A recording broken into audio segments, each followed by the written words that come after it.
추수감사절에 우리 교회만의 독특한 하나의 또 예배의 모습이 감사 칸타타입니다. 사실 추수감사절에 감사 칸타타가 많이 사라졌어요. 그럼에도 불구하고 이렇게 또 우리 오후 예배에 그 예배를 맡은 우리 카리스 찬양대에서 감사 칸타타를 계속 이어서 한다는 것 너무 감사한 일입니다. 그래서 오늘은 제가 말씀을 카탄타 주제를 가지고 말씀을 준비했습니다. 자, 다시 한번 우리 오늘 말씀 제목 같이 보겠습니다. 예, 예, 말씀의 빛, 감사의 찬송. 저는 이것을 두 가지, 이미 둘로 말씀의 빛이 있고 감사의 찬송이 있는데 이 말씀을 무엇 갖고 나눌까 그러다가 오늘 본문 골로새서 1장 12절을 택했습니다.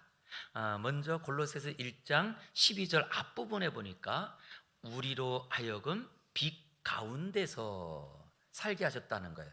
빛 가운데서.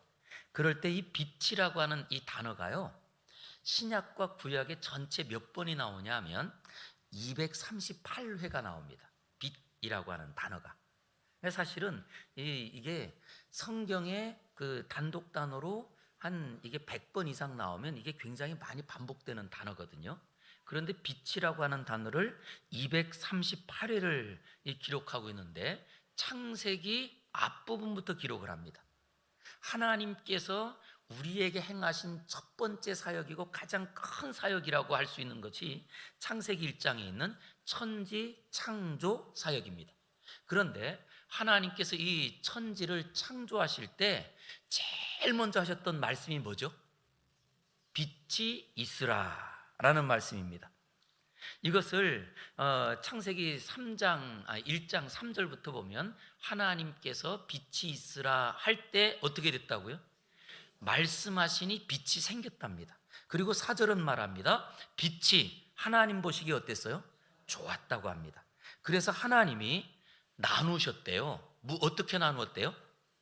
빛과 어둠을. 그러면 자, 어둠은 원래부터 있었던 거예요. 이 빛이 있기 전에 원래, 그래서 2절에는 하나님께서 이 세상을 창조하시기 그 전에 그 상태를 땅이 혼돈하고 그리고 흑암이 깊음 가운데 있었다.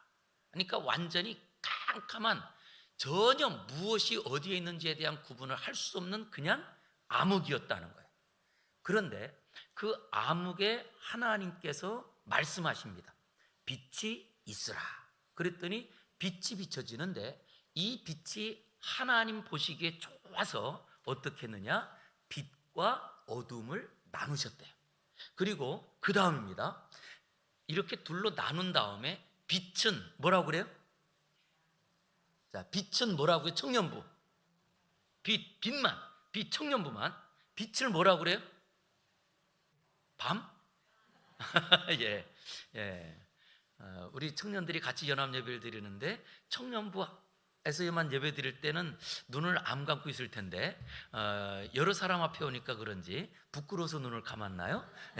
자, 빛이 비춰지길 원합니다. 자, 그래서 이제 빛을 낮이라. 그럼 어둠은 뭐라고 했을까요? 밤. 자, 요 말씀이요, 우리 5절에 있는데 같이 한번 읽어보겠습니다. 창세기 1장 5절. 없나요? 5절. 창세기 1장. 5절은 준비를 안 했네요. 예, 시작. 하나님이 빛을 낮이라 부르시고 어둠을 밤이라 부르시니라. 저녁이 되고 아침이 되니 이는 첫째 날이니라. 예. 그 후로부터 하나님께서 완전히 하나인데 어둠이었던 자리에 빛을 비추어서 그 빛으로 어둠과 빛을, 밤과 낮을 구분하시고, 그리고 그 후로부터 우리는 계속 그 삶을 살아갑니다. 그래서 우리는 밤과 낮을 늘 경험하고 살아갑니다.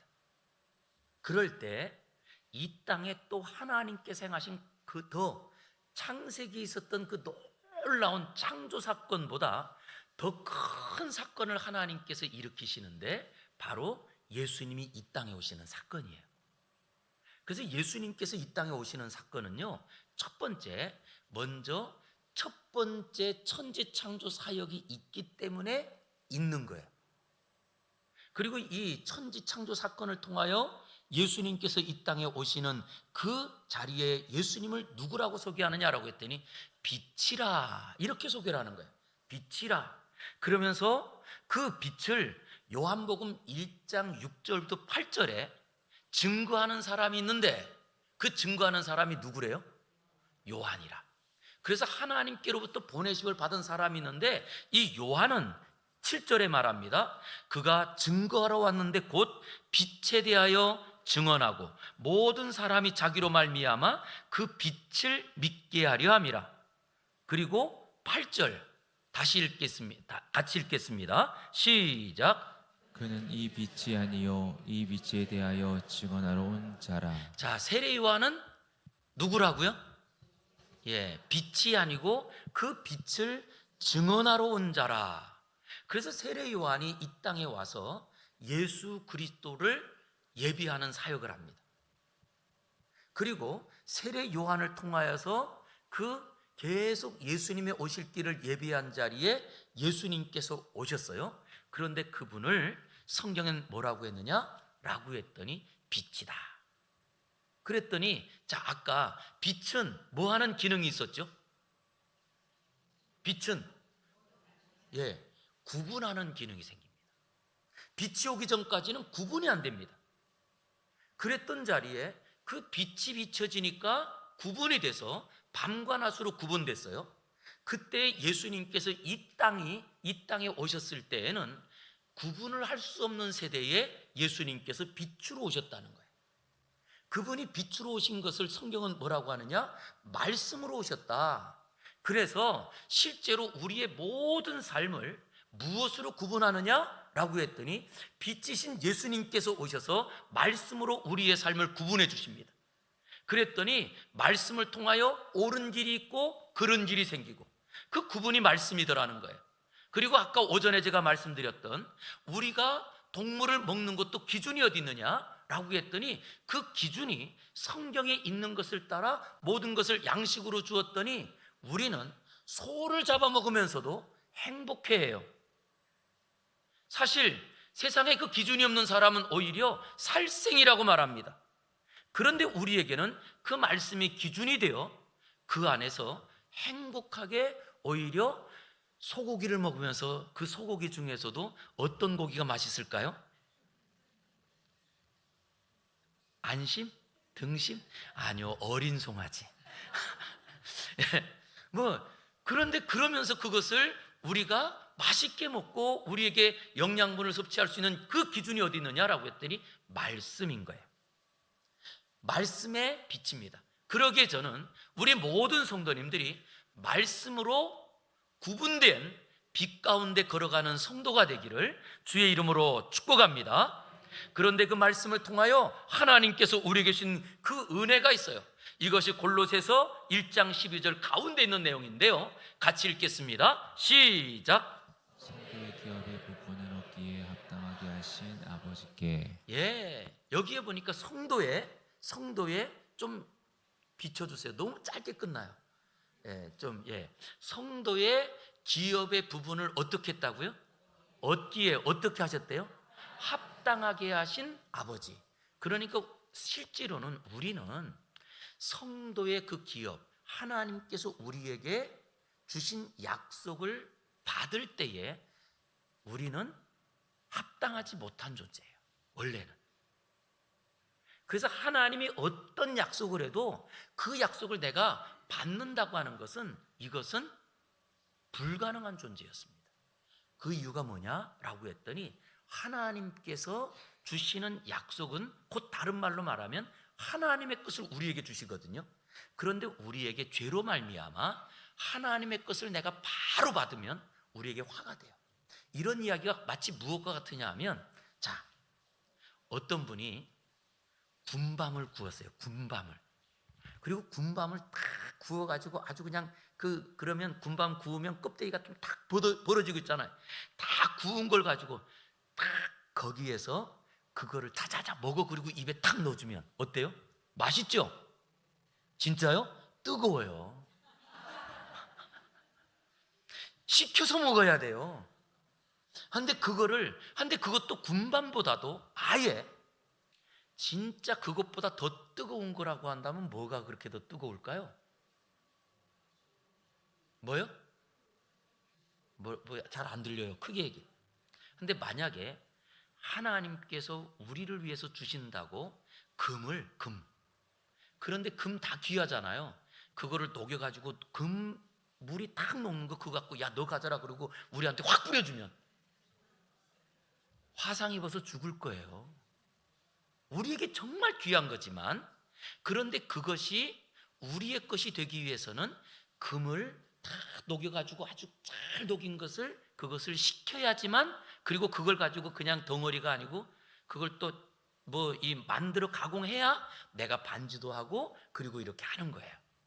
근데 이것처럼 하나님께서 우리에게 약속한 것을요, 우리가 그냥 받을 수가 없어요. 그걸 받기 위해서 꼭 필요한 것이 있는데 우리의 죄가 없어져야 됩니다. 바로 예수님께서 이 땅에 오셔서 그것을 제거해 주신 거예요. 그래서 실제 우리가 하나님께 간구하는 것도 예수님의 이름 아니면 기도가 안 돼요. 그래서 우리는 예수님께 기도할 때도 늘 한마디를 기다리고 있잖아요. 뭘 기다려요? 예수님의 이름으로 기도합니다. 이걸 기다리잖아요. 왜냐? 그게 안 되면 기도가 안 맞춰지니까. 그뿐만 아니고 우리가 하는 모든 하나님께 섬기는 모든 일에 예수 그리스도가 아니고는 믿음이 안 생기고요, 예수 그리스도가 아니고는 은혜 받을 수 없고요, 예수 그리스도가 아니고는 우리가 하나님의 것을 내 것으로 받을 수 있는 방법이 없더라는 거예요. 그러기에 이 말씀의 빛으로 우리에게 분명하게 하나님께서 무엇으로? 하나님께서 준비한 모든 것을 통하여 예수 그리스도 안에서 우리에게 부어 주시더라는 거예요. 그러면 나는 받을 수 없었던 사람이 그걸 받을 때 무엇하죠? 이게 기쁨입니다.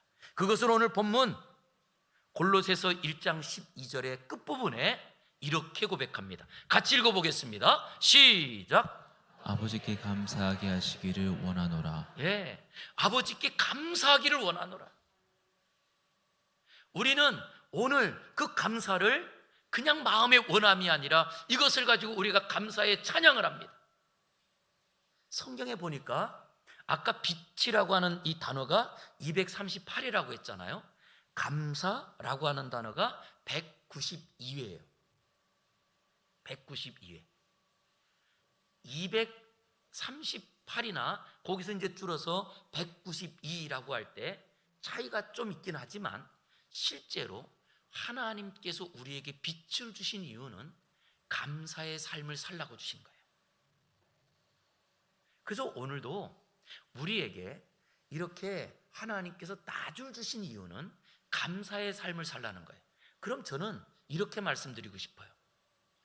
여러분들이 깨어있는 동안에는 감사하라 라고 하는 거예요. 무엇하는 동안에는요? 예, 내가 의식 있는 동안에는 감사하는 거예요. 의식 있는 동안에는. 의식이 사라지는 순간 어둠이 몰려올 거예요. 그래서 우리에게 이 감사는, 이것은 해도 되고 안 해도 되고가 아니고 우리에게는 사명입니다. 그러기에 하나님께서 이렇게 말씀하십니다. 이 백성은 내가 나를 위하여 지었나니 찬송을 부르게 하려 합니다. 즉 우리의 찬송의 모든 제목은 감사 찬송입니다. 언제 이것이 밝히 드러나느냐라고 할 때 빛이신 그 하나님의 말씀으로 예수 그리스도가 드러나는 순간 우리에게는요 도저히 받을 수 없고, 그리고 그것을 받았다간 우리에게 화가 될 자리에 하나님께서 그것을 온전히 누릴 수 있도록 우리에게 은혜를 베풀어 주신 거예요. 그러기에 저는 이 감사절을 통하여서 우리가 깨어있는 동안에 감사하고 우리의 의식이 있는 자리에 날마다 감사해서 이 감사가 하나님의 더 많은 것들을 누리는, 진짜 하나님의 것을 누리는 성도들로 살아가는 우리의 삶이 앞으로 드러나기를 주의 이름으로 축복합니다. 우리 카리 찬양대 찬양을 통하여서 우리 안에 이 감사가 더 점점 확장되는 은혜가 있기를 주의 이름으로 축복합니다. 기도하겠습니다. 거룩하신 아버지 하나님, 감사합니다. 우리를 빛 가운데로 인도하여 거룩한 성도의 기업을 받게 하셨사오니 이제는 날마다 감사하며 의식 있는 동안에 감사하고 깨어있는 동안에 감사하고 오직 우리가 무엇인지 할 수 있는 자리마다 감사가 우리의 삶의 이유가 되게 하여 주시옵소서. 이후에 있는 모든 칸타타에도 하나님 영광 받아 주시길 원하옵고 예수님 이름으로 기도 올리옵나이다. 아멘.